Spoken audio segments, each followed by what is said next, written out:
Bismillahirrahmanirrahim. Assalamualaikum warahmatullahi wabarakatuh. Halo, perkenalkan kami dari kelompok 10 yang beranggotakan saya sendiri, Sri Lestari dengan NIM 11920500108. Lalu ada Tony Arinanto dengan NIM 11920500114. Dan ada Zalfa Urip dan Nursalamah dengan NIM 11920500123. Pada pertemuan kali ini, kelompok kami akan membahas materi fisika dasar tentang gelombang bunyi. Oke, langsung saja kita ke pembahasan yang pertama. Nah, pada pembahasan yang pertama ini, saya akan membahas materi gelombang bunyi mengenai yang pertama, pengertian dari gelombang bunyi, yang kedua, klasifikasi bunyi, dan yang ketiga, karakteristik gelombang bunyi. Oke, kita bahas satu persatu. Yang pertama, pengertian gelombang bunyi. Nah, sebelum kita bahas pengertian gelombang bunyi itu apa, pernah nggak sih kalian kepikiran kenapa bunyi itu bisa terdengar oleh telinga kita? Dan mengapa bunyi yang dihasilkan di dalam studio musik itu tidak terdengar keras sampai keluar ruangan? Lalu, mengapa kalau kita lagi di pesisir pantai, kita harus bersuara lantang agar kita bisa didengar oleh orang lain? Nah, semua pertanyaan tadi bisa kita jawab dengan menggunakan konsep dari gelombang bunyi loh. Jadi, sebenarnya gelombang bunyi itu apa sih? Bukannya kita bisa mendengar bunyi karena kita punya telinga ya? Nah, itu aja nggak cukup buat menjawab pertanyaan-pertanyaan tadi. Oke, kita langsung saja bahas pengertian gelombang bunyi.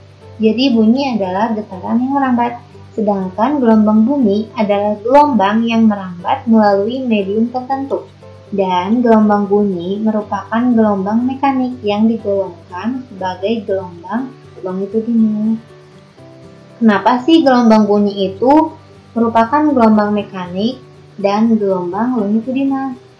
Nah, hal tersebut, kenapa gelombang disebut sebagai gelombang mekanik? Karena gelombang bunyi itu memiliki arah rambat bunyi yang searah dan dikatakan sebagai gelombang longitudinal karena gelombang bunyi itu membutuhkan medium perambatan. Jadi, sebelum sampai ke telinga kita, bunyi yang berasal dari sumber bunyi tersebut akan merambat terlebih dahulu di udara ataupun di air. Nah, syarat bunyi yang dapat didengar, yang pertama, adanya sumber bunyi.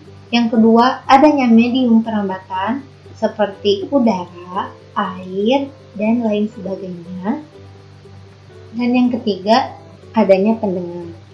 Oke, paham ya konsep dari pengertian gelombang bunyi itu apa? Kita langsung lanjut ke pembahasan berikutnya, yaitu klasifikasi bunyi. Tahu nggak sih, kalau normalnya manusia itu hanya bisa mendengar bunyi di rentang frekuensi antara 20 sampai 20.000 Hz. Nah, gelombang bunyi juga memiliki rentang frekuensi. Maka dari itu, bunyi diklasifikasikan menurut frekuensinya ada 3 ya.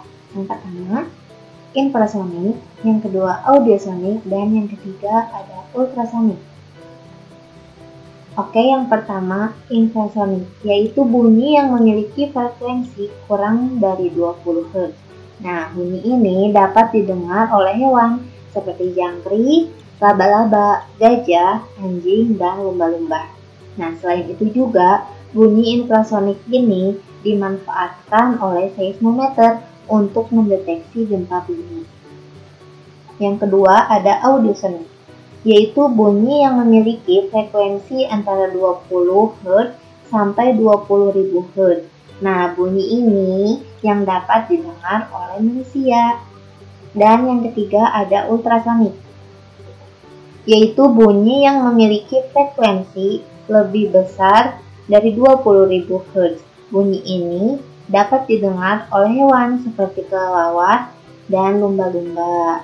Dan selain itu juga, Bunyi ultrasonik ini dimanfaatkan untuk USG atau ultrasonografi yang digunakan untuk mendiagnosa janin di dalam kandungan. Oke, yang selanjutnya yaitu tentang karakteristik gelombang. Nah, karakteristik gelombang bunyi yang pertama, bunyi merupakan gelombang longitudinal, sudah dijelaskan ya tadi. Yang kedua, hanya merambat melalui medium padat, cair, dan gas. Dengan kata lain, bahwa gelombang bunyi itu tidak dapat merambat pada ruang hampa. Hal ini disebabkan karena kecepatan perambatan gelombang bunyi di dalam zat padat lebih cepat dibandingkan di dalam gas atau udara. Ini disebabkan oleh jarak antar molekul dalam zat padat lebih pendek dibandingkan pada zat cair dan gas, sehingga perpindahan energi kinetik lebih cepat terjadi. Yang ketiga itu, cepat rambat bunyi dipengaruhi oleh kerapatan medium perambatannya. Bunyi akan lebih cepat merambat pada medium yang memiliki kerapatan tinggi, yaitu pada medium padat. Yang terakhir yaitu bunyi dapat memantul kalau gelombangnya mengenai suatu benda. Oke, cukup sekian pembahasan yang pertama ini. Wassalamualaikum warahmatullahi wabarakatuh.